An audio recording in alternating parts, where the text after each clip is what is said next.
I am here to talk about a possible link between radiation and mind control experimentation. Dr. Green was using me mostly as a mind control subject. His objective was to gain control of my mind and train me to be a spy assassin. I urge you to recommend an investigation into these matters. From the attempts at controlling the mind through the use of LSD that you're all so familiar with, to the sexual abuse of adults and children in an attempt to turn them into spies and assassins who block out the memories of their operations due to trauma. This is the full story of Project MKUltra. Sit back and let's relax as we explore just what Project MKUltra really entailed. That just doesn't make sense. I'm your host, Tetsuya, and tonight I'm going to be sharing with you all just how deep the MKUltra rabbit hole really goes, and uncovering the facts and accusations surrounding one of the most infamous CIA experiments of all time.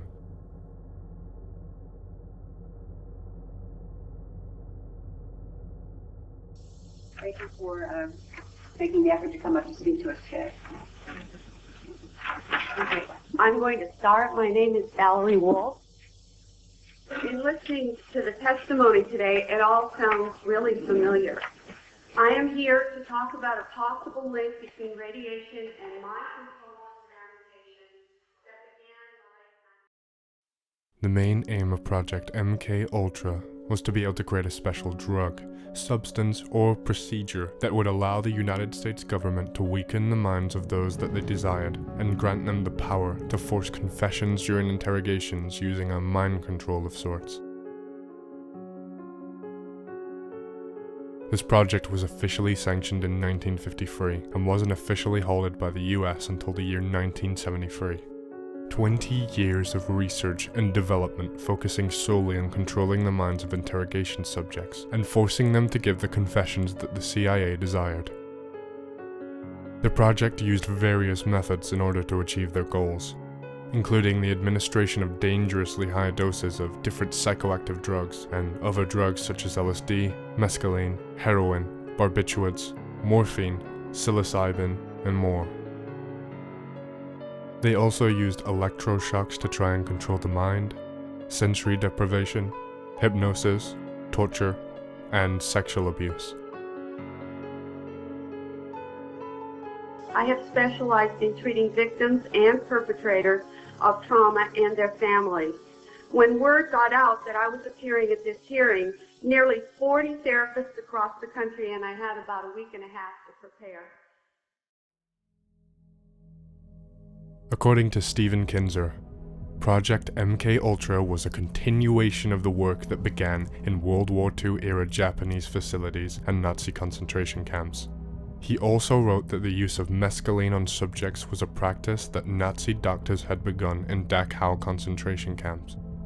Kinzer also said that this was the continuation of a Nazi agenda, citing the CIA's secret recruitment of Nazi torturers and vivisectionists to continue the experimentation on thousands of subjects, and Nazis that they brought to Fort Detrick, Maryland, to instruct CIA officers on the lethal uses of sarin gas.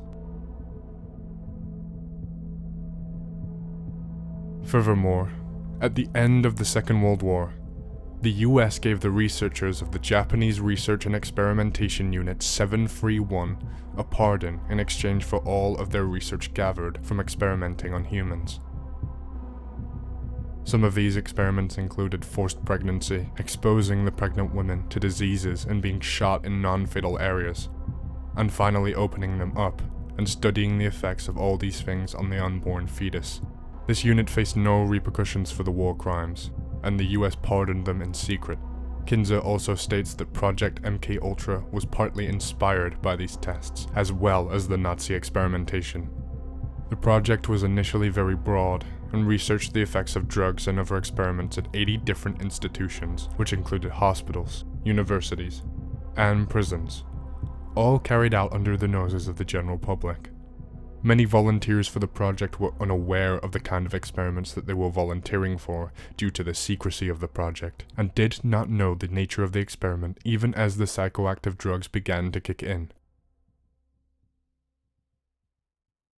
This project was directed by one Sidney Gottlieb, who was an American chemist and spy master, but he began the project on the order of CIA agent Alan Dulles in 1953.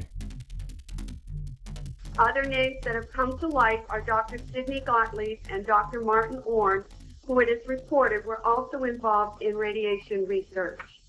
It needs to be made clear that people have remembered these names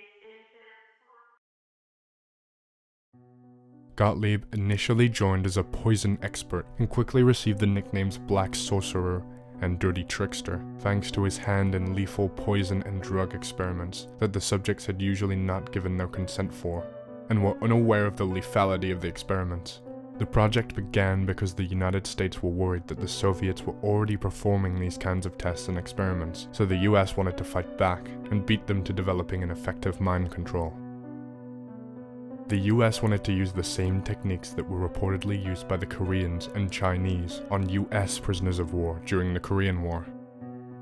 The project was interested in manipulating foreign leaders such as Fidel Castro, and made many schemes to attempt to drug him. The experiments were often conducted without the subject's consent or knowledge, and they used both American and Canadian citizens who were completely unsuspecting. In some cases, academic researchers were funded through grants from CIA front organizations, but were unaware that the CIA was using their work for these purposes.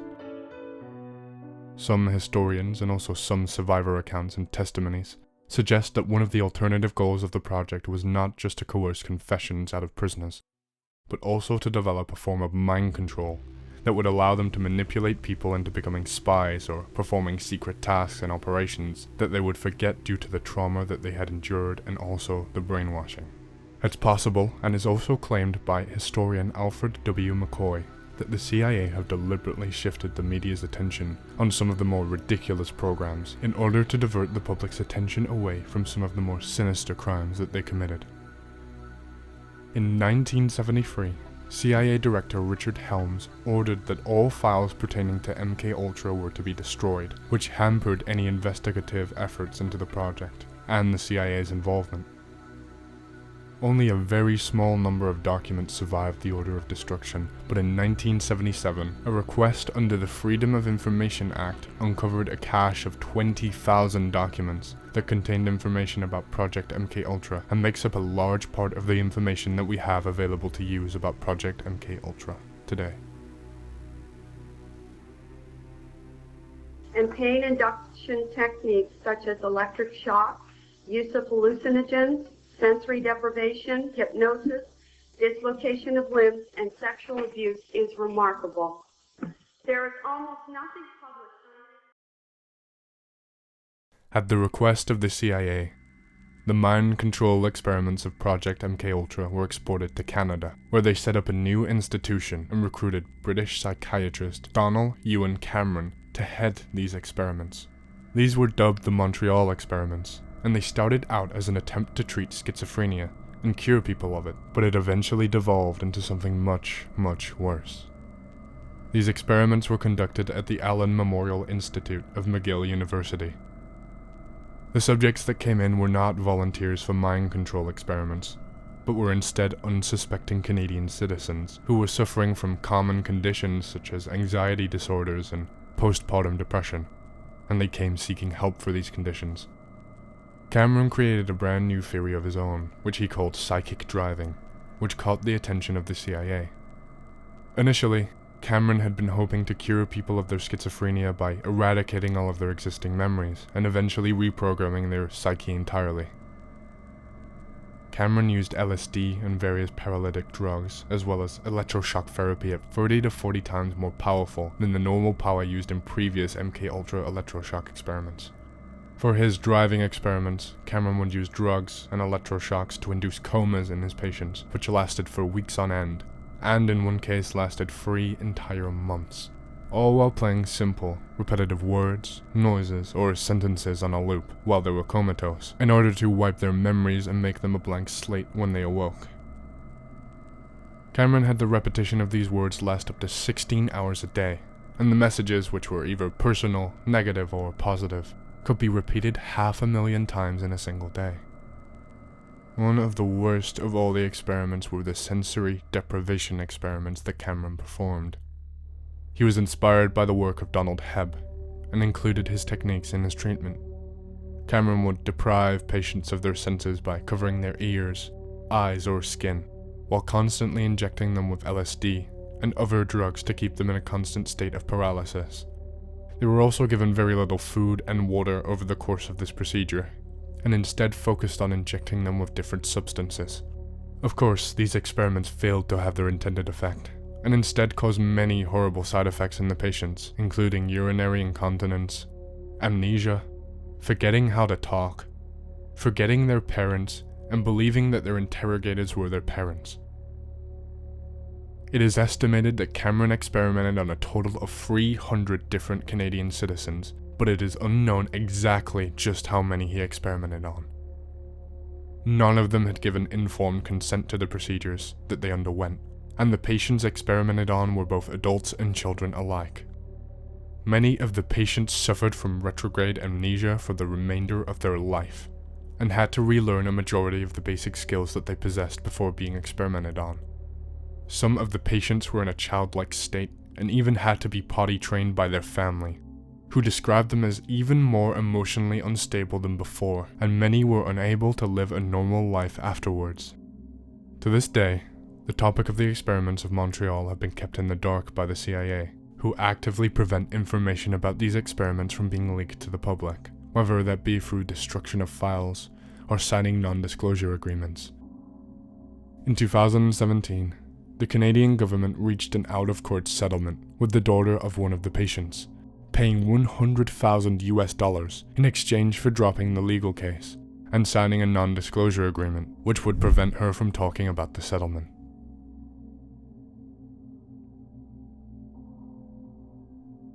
What was startling was that therapists reported many of these clients were also physically ill with autoimmune problems, thyroid problems, multiple sclerosis, and other muscle and connective tissue diseases, as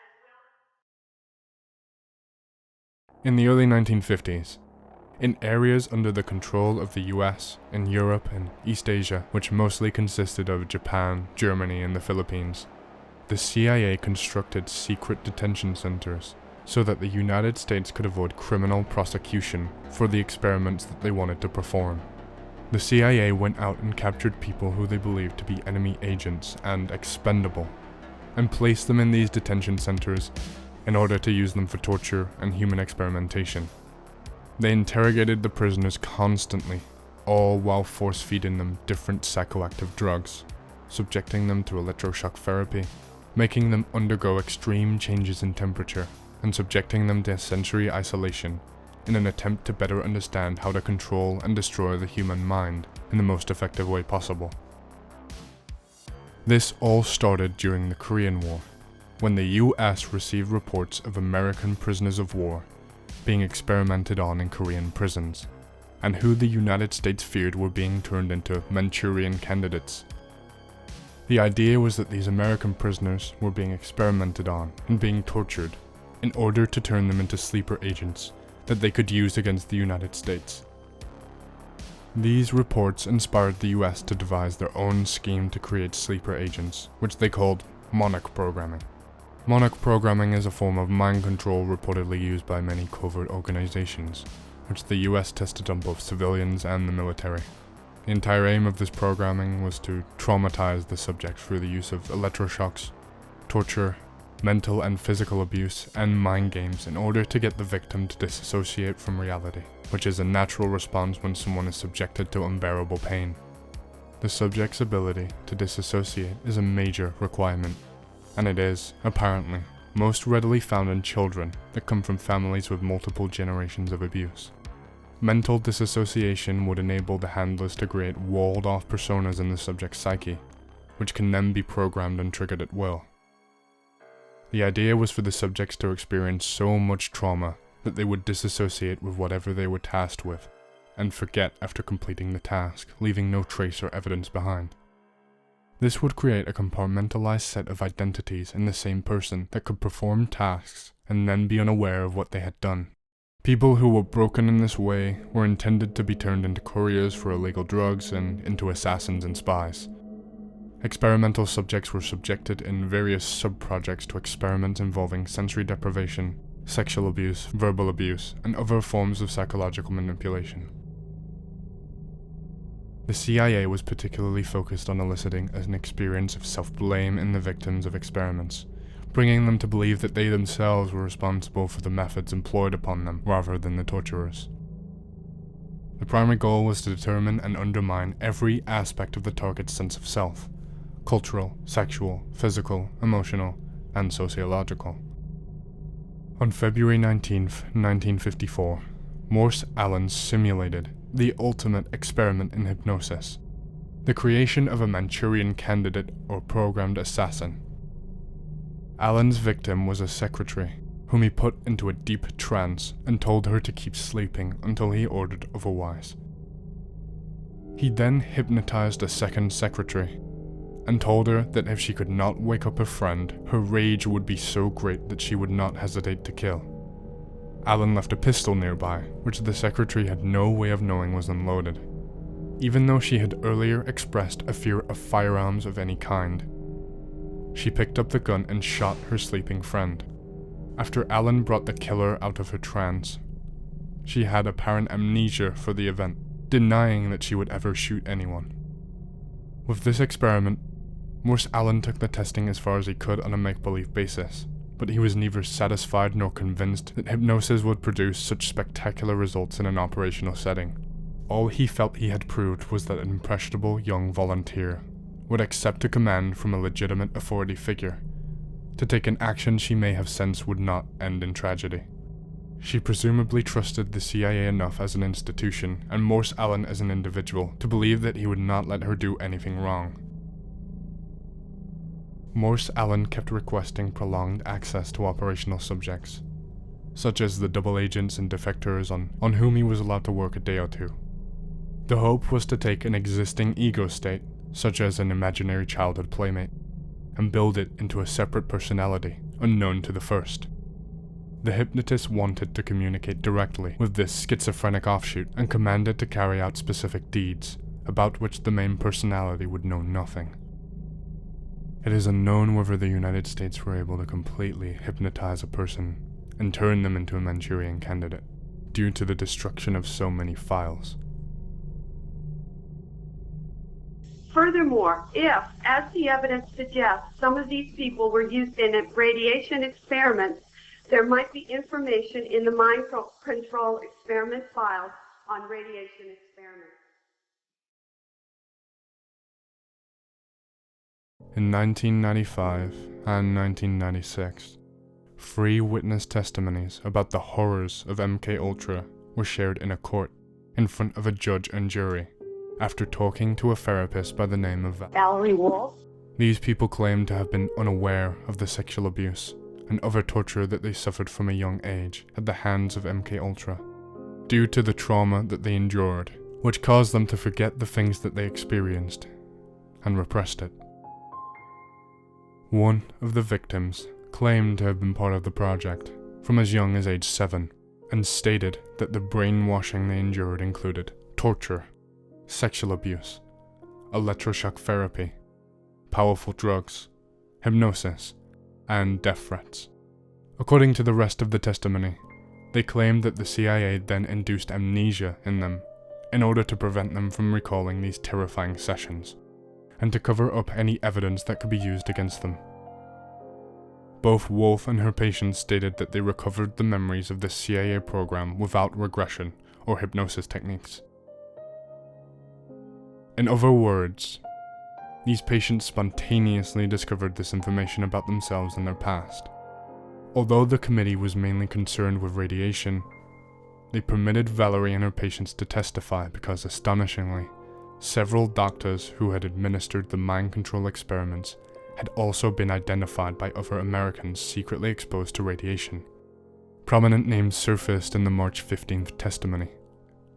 Richard Helms, former head of the CIA, Dr. Sidney Gottlieb, who ran MKUltra, and Dr. John Gittinger, Gottlieb's protege.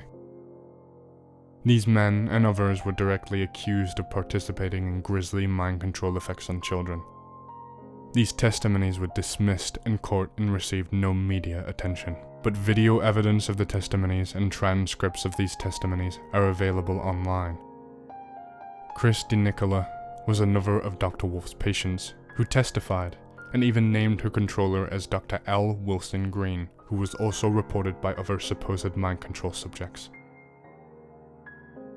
She claimed that Dr. Green used me in radiation experiments, both for the purpose of determining the effects of radiation on various parts of my body, and to terrorize me as an additional trauma in the mind control experiments. She was only 8 years old at the time. She further went on to say, The rest of the experiments took place in Tucson, Arizona, out in the desert. I was taught how to pick locks, be secretive, use my photographic memory, and a technique to withhold information by repeating numbers to myself. Dr. Green moved on to wanting me to kill dolls that look like real children. I stabbed a doll with a spear once after being severely traumatized, but the next time I refused. He used many pain induction techniques, but as I got older, I resisted more and more. He often tied me down in a cage, which was near his office. Between 1972 and 1976, he and his assistants were sometimes careless and left the cage unlocked. Whenever physically possible, I snuck into his office and found files with reports and memos addressed to CIA and military personnel. Included in these files were project, subproject, subject, and experiment names with some code numbers for radiation and mind control experiments, which I have submitted in your written documentation. I was caught twice, and Dr. Green ruthlessly used electric shock, drugs, spun me on a table, put shots in my stomach and my back, dislocated my joints, and hypnotic techniques to make me feel crazy and suicidal.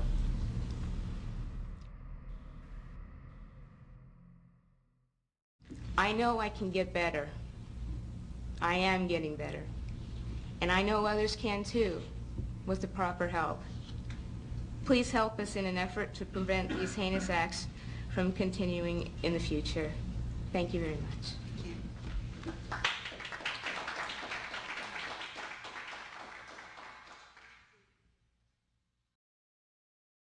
An organization was founded in 1992 and was only dissolved in 2019, called the False Memory Syndrome Foundation, which was founded after the founder's adult daughter, Jennifer Freed, accused her father, Peter Freed, of sexual abuse when she was a child.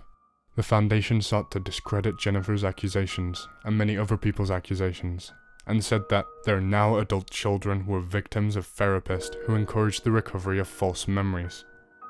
A particular focus of the foundation was the diagnosis of dissociative identity disorder. Interestingly, several of the board members of this foundation, such as Dr. Louis Jolyon West, have strong ties to the CIA and military intelligence, and West himself was part of Project MKUltra and performed his own experiments inspired by his experience. This brings us to the end of all we know about Project MKUltra for sure. As recently as 2018, files are still being discovered regarding the project, one of which talked about embedding an electrode within the skull of 6 different dogs, and attempting to control them with signals to the brain through a remote control. They underwent surgery to have a device implanted in their brains to control their motor functions, using electric shockwave signaling. It's entirely possible that many more children and adults were experimented on who are too scared to come forward or simply cannot remember what they experienced due to the trauma that they suffered. Project MKUltra remains simultaneously one of the most well-known projects, yet least known about due to the destruction of so many crucial documents and large misinformation on the internet. Maybe in time we will come to know more, but for now, this was the truth about Project MKUltra that they don't tell you.